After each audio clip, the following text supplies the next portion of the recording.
नमस्ते भाइयों। एक कहानी मेरे पास आई थी एक भाई की जो कि ट्रक चलाते हैं और पिछले 20 साल से ट्रक चला रहे हैं। उनके साथ कुछ ऐसी घटना घट गई कि वो आपके साथ अपनी घटना शेयर करना चाह रहे हैं। तो उन्होंने मुझे अपने मेल पे अपनी कहानी भेजी, तो अब मैं उन्हीं के आवाज़ में आपको वो कहानी सुनाने जा रहा हूँ। राम राम भाइयों, मेरा नाम सुखविंदर है और मैं पिछले 20 साल से ट्रक चला रहा हूँ। इन 20 सालों में मैंने देश का कोना कोना छान मारा है। दिन हो या रात हो, आंधी हो या तूफान हो, मेरी गाड़ी कभी नहीं रुकती। रात बिरात सुनसान सड़कों पर अकेले गाड़ी चलाना मेरा काम का हिस्सा है, मेरी आदत है। मैंने कभी भूत प्रेत या इन कहानियों पर यकीन नहीं किया था। मेरे लिए यह सब मन का वहम था। लेकिन आज मैं जो आपको बताने जा रहा हूँ वो कोई कहानी नहीं है, वो मेरे साथ घटी एक सच्ची घटना है जिसने मुझे अंदर तक हिला कर रख दिया। एक ऐसी रात जिसके बाद मैंने उस रास्ते पर दोबारा गाड़ी चलाने की कसम खा ली। पिछले साल सर्दियों की बात है, मैं लखनऊ से माल लादकर कानपुर के लिए निकला था। रात के कोई 2 बज रहे होंगे। सड़क पर इक्का दुक्का गाड़ियां ही थी और थोड़ी देर में वो दिखनी बंद हो गई। चारों तरफ घना अंधेरा और सन्नाटा था। बस मेरे ट्रक के इंजन की आवाज़ और हल्की हल्की बूंद की बारिश। मैं अपनी धुन में पुराने गाने सुनता हुआ चला जा रहा था। उन्नाव पार करने के लगभग 20-25 किलोमीटर बाद मुझे कुछ अजीब महसूस हुआ।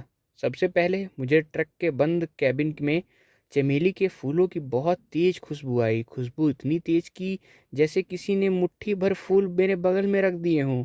मैं हैरान रह गया क्योंकि ट्रक के सारे शीशे पूरी तरह बंद थे और बाहर से मीलों तक कोई आबादी या फूल का खेत नहीं दिख रहा था।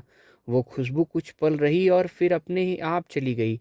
मैंने सोचा कोई वहम होगा और बात आई गई हो गई। इसके ठीक 10 मिनट बाद मुझे एक और चीज़ महसूस हुई। एक बहुत ही धीमी आवाज़, छन छन छन, जैसे किसी ने पायल पहनी हो और वो धीरे धीरे चल रहा हो। पहले तो मुझे लगा कि ट्रक में रखे किसी सामान से आवाज़ आ रही है। मैंने ध्यान नहीं दिया, पर वो आवाज़ धीरे धीरे और साफ होती गई। अब ऐसा लग रहा था जैसे कोई ठीक मेरे ट्रक के पीछे पीछे उसी रफ्तार से चल रहा है। मैंने साइड वाले शीशे में देखा। दूर तक कोई नहीं था, सड़क एकदम खाली। मेरा दिल थोड़ा घबराने लगा। मैंने गाने बंद कर दिए ताकि आवाज़ को ठीक से सुन सकूं। और अब वो पायल की आवाज़ और भी करीब आ गई। ऐसा लग रहा था जैसे कोई मेरे ट्रक के दरवाजे के ठीक बगल में चल रहा हो। मेरा दिल अभी इस डर से पूरी तरह निकला भी नहीं था, तभी ठक ठक ठक, मेरा दिल थोड़ा घबराने लगा। मैंने गाने बंद कर दिए ताकि आवाज़ को ठीक से सुन सकूं। और अब वो पायल की आवाज़ और भी करीब आ गई। ऐसा लग रहा था जैसे कोई मेरे ट्रक के दरवाजे के ठीक बगल में चल रहा हो।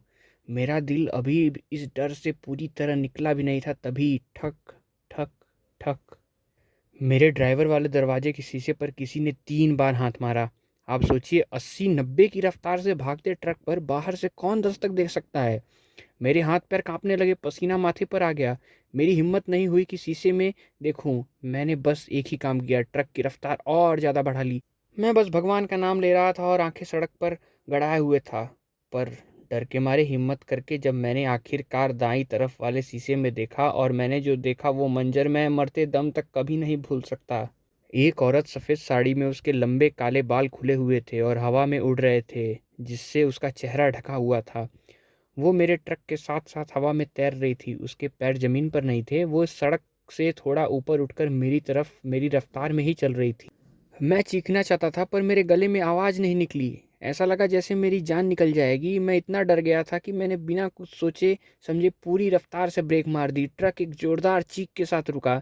मैंने डर के मारे अपनी आंखें बंद कर ली। कुछ देर तक कोई आवाज़ नहीं आई तो मैंने कांपते हुए अपनी आंखें खोल ली। मैंने शीशे में देखा, बाहर कुछ नहीं था, सड़क वीरान थी।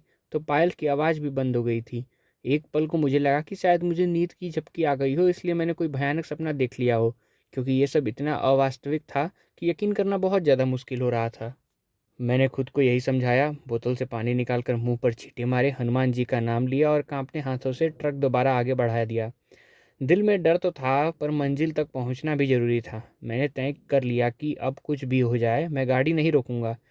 कानपुर पहुंचने में बस आधा घंटा ही बाकी था। मैं अब थोड़ा सामान्य महसूस कर रहा था। शहर की रोशनियां दूर से दिखने लगी थी और मेरा दिल तो तसल्ली की सांसें ले रहा था। तभी मेरी नज़र बगल वाली पैसेंजर सीट पर पड़ी, जो अब तक खाली थी, और मेरी सांसें रुक गईं।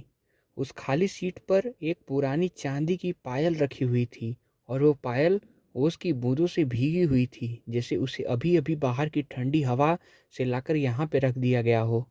वो पायल कहाँ से आई? क्या वो औरत जब मैंने ब्रेक मारी थी तब वो मेरे ट्रक के अंदर आ गई थी? या वो शुरू से ही मेरे साथ कैबिन में ही थी? मुझे पता नहीं चल पाया। इन सवालों का जवाब मेरे पास आज भी नहीं है।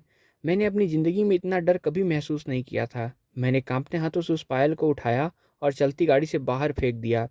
उस दिन के बाद मैंने कसम खा ली कि मैं ज़िंदा रहते दोबारा उस रास्ते पर गाड़ी नहीं ले जाऊँगा, चाहे मुझे ये काम छोड़ना ही क्यों ना पड़े। लोग कहते हैं वहम का कोई इलाज नहीं, पर मैंने जो आंखों से देखा, जो मैंने महसूस किया वो वहम नहीं था। आप लोग को हाईवे पर सफ़र करते होंगे। अगली बार आप रात में अपनी बगल वाली सीट खाली हो तो एक बार ध्यान से ज़रूर देख लीजिएगा, क्या पता कौन आपका हमसफ़र बनने के लिए तैयार बैठा हो। तो दोस्तों, कैसी लगी आज की हमारी कहानी आपको? अगर आपको भी सुखविंदर जी की तरह कोई हॉरर एक्सपीरियंस हुआ है तो आप मुझे इस कमेंट के माध्यम से या फिर मेरे जीमेल पे डायरेक्टली मुझे भेज सकते हैं। मैं तो कहूँगा आप कमेंट में अपनी हॉरर एक्सपीरियंस को लिख के मुझे भेजिए, ताकि मैं और भी लोगों को आपके हॉरर एक्सपीरियंस बता पाऊँ। वीडियो देखने के लिए बहुत बहुत धन्यवाद। ऐसी और कहानियों के लिए आप मेरे चैनल को सब्सक्राइब कर सकते हैं। मैं समय समय पे ऐसी वीडियोस लाता रहता हूँ जिसमें मैं सच्ची घटनाओं के बारे में लोगों को जागरूक करता रहता हूँ और उन्हें बताता रहता हूँ।